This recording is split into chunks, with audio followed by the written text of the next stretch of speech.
nonprofit organizations.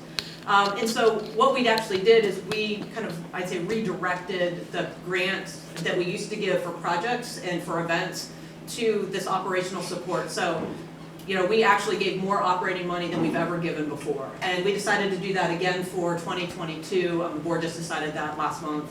And so I think most folks know we gave $134,000 last year to 9 LGBTQ organizations through our operating grants. And then we also gave an additional $4,000 to 2 new organizations through our grassroots grants programs.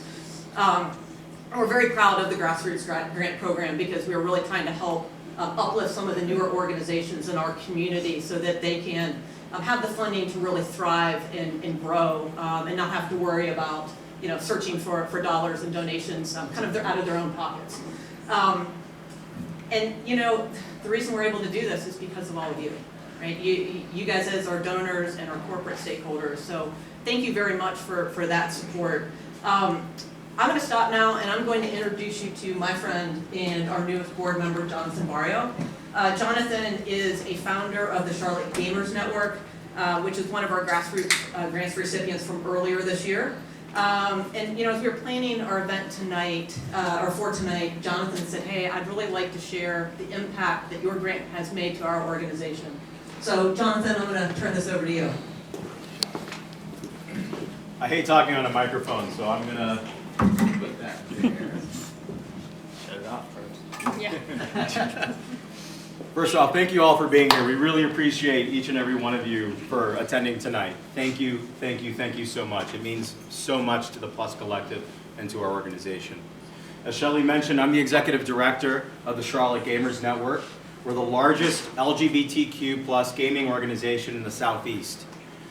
We started our organization in July of 2020 in the midst of the pandemic to connect gamers together, to connect LGBTQ people together as well. As you all know, many of us gather and meet one another at bars and venues, LGBT-owned businesses. And with the onset of the pandemic, all of that was shut overnight. For many of us, especially for us younger folks, our social lives were upended and destroyed overnight because of the pandemic. We had no places to go, no places to meet because everything was closed. When Zach Smith, our other co-founder, and I got together and we decided to create this organization, we wanted to build something where people could come together online in the virtual world and talk about how their day went. Talk about, you know, what was going on in their lifetime. Talk about what they were dealing with over the virtual world. And that's something that I'm very proud to announce that we've succeeded in so many different ways. Because of the Plus Collective and because of that grant, we were able to procure equipment and go back into the real world by purchasing TVs, game systems, and so many other items that allow us to really expand the capacity for the events that we've been doing. We're here in Tavros right now, and this is the site where we hold our monthly gamer gathering, our signature event, where we host between 150 to 200 people every single month on the first Friday. Y'all, this event is very special to us because we provide everybody with a hot meal, an open bar, drag shows, live DJ, entertainment, and so many other perks, all for free. And the only reason we're able to do that is because of the sponsors that we have, because of grants from the Plus Collective as well that allow us to do this. And we've been able to effectuate this kind of work and produce these kind of events for hundreds of people every month. Our organization is impacting nearly 500 people a month. And we're able to do that because of the generosity of folks like yourselves who are funding the work of the Plus Collective and allowing these grassroots grants to be applied to so many different and varying organizations in our community. I have to share the story of one. What really grounded me in our organization and the importance of the work that we do. We had a 19-year-old who came to one of our events and shared with one of our leaders that the very previous week they were contemplating suicide, that they were thinking that they weren't welcome in our community because of who they were, because they were introverted, because they were a gamer, because of all of these things. They felt not welcome in a lot of the spaces that we hold here in Charlotte.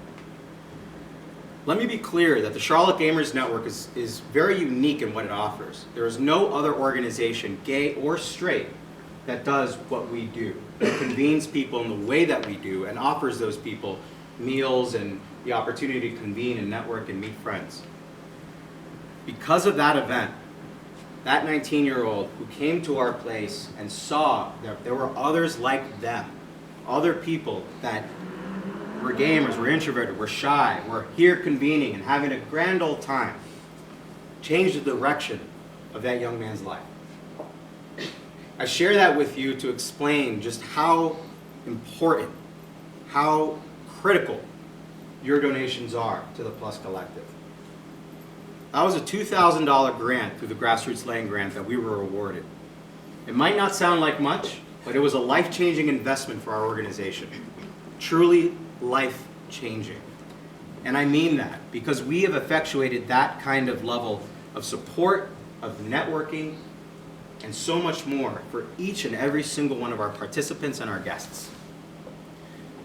With all that being said, thank you so very much for being here. Thank you so much for your support and making this work so important to all of us. And thank you for supporting the Charlotte Gamers Network. We appreciate all of you so very much.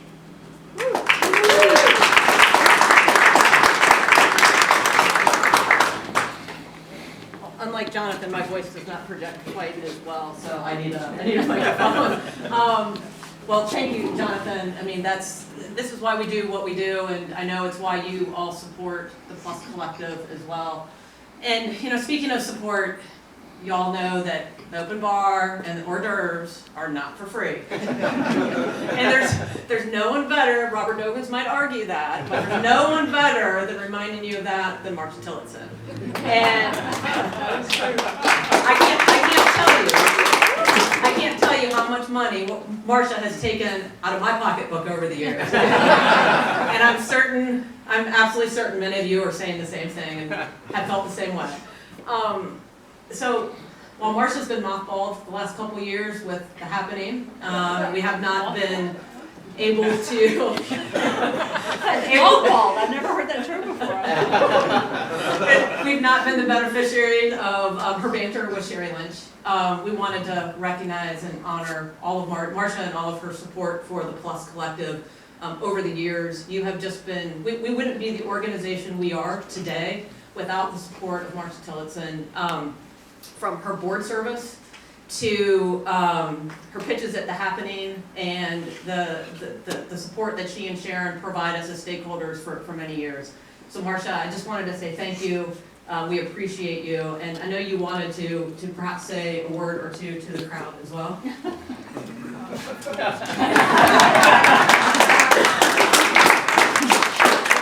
Thank you, Shelley.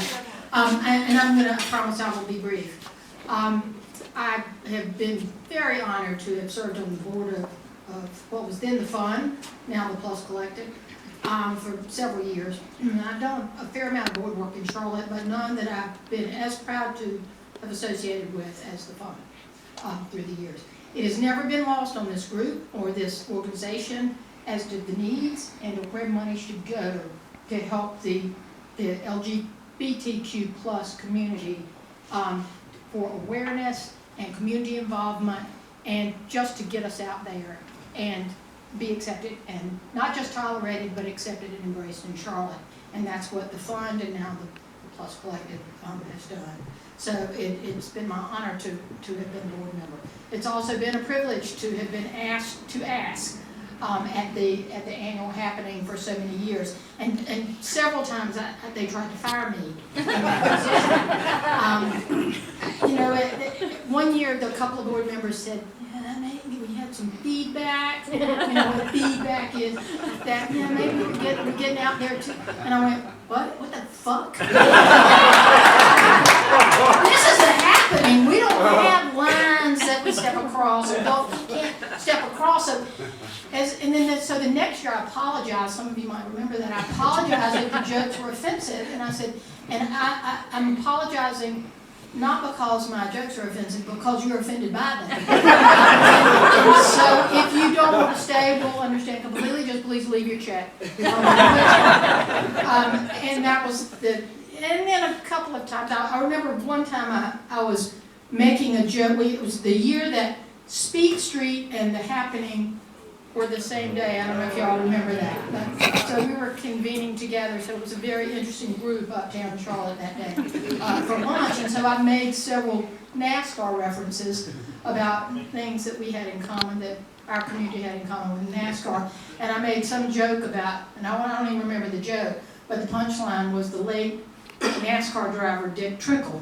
And I think the joke was good, but the punchline was better. And there was an older couple sitting right down here with their arms crossed, right in front of me, with their lips pursed, and I thought, wow, I just stepped over that line. I don't think you see them. And I didn't see them next year. I hope they gave money. So, and so every year I've kind of enjoyed pushing the envelope on that, and having fun, but raising money. Because that's what we did the Happening for. It was our biggest fundraiser. I'm looking forward to the Happening 2.0 and what direction we'll go in. But it was we were known as the edgiest fundraising luncheon in Charlotte, and we were. And we raised a fair amount of money because people, like to come and have fun with us, and I think we did. So I always said, there was that one other time I was going to get fired because I did tell a joke about when the lube is out of the tube, you can't get it back. I remember somebody saying that was too far. Really? Not to most of our audience here.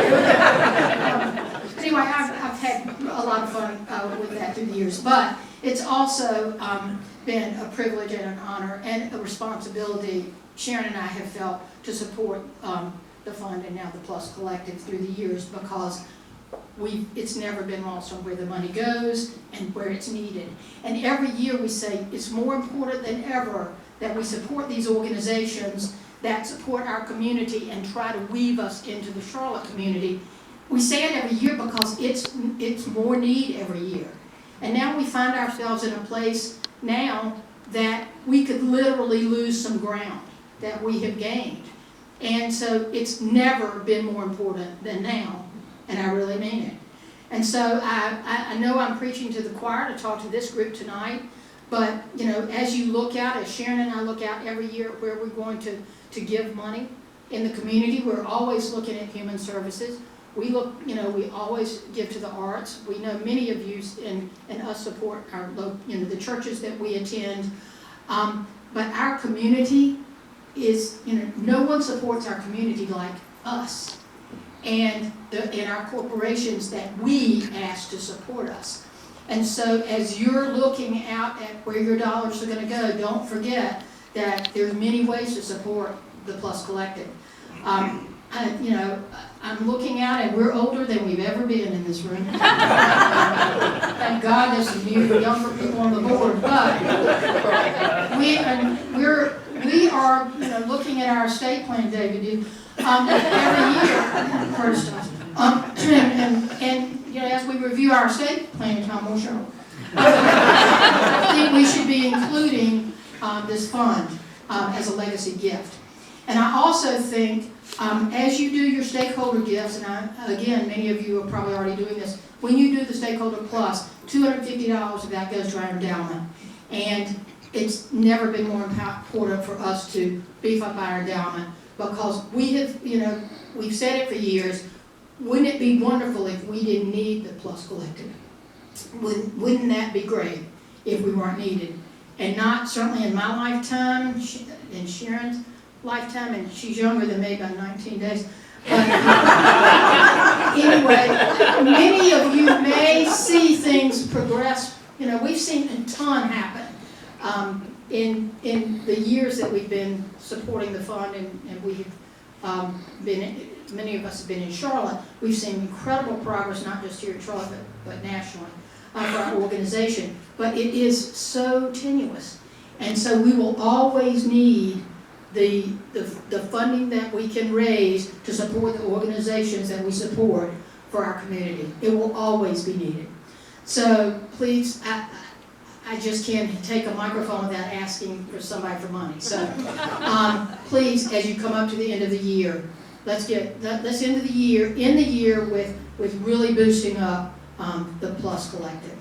Thank you for this honor. I feel old that I'm being but I'm very appreciative. So thank you. It's good to see you all here tonight.